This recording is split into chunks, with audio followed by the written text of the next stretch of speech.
Bollywood star Ranveer Singh एक बार फिर खबरों की जीनत बन गए हैं, मगर इस बार वजह सिर्फ नई फिल्म नहीं बल्कि कराची से जुड़ी एक हैरानकुन हकीकत है।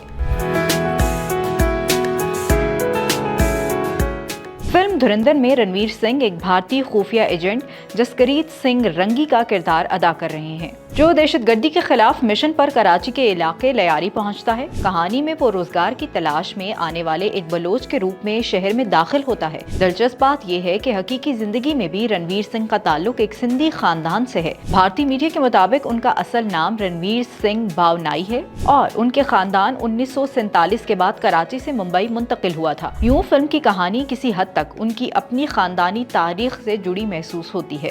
रणवीर सिंह कई बार अपनी सिंधी शनाख्त, ज़बान और सकाफत पर फख्र का इजहार कर चुके हैं, जबकि पेशावराना सहूलत के लिए उन्होंने अपने नाम से भाव नानी हटा दिया।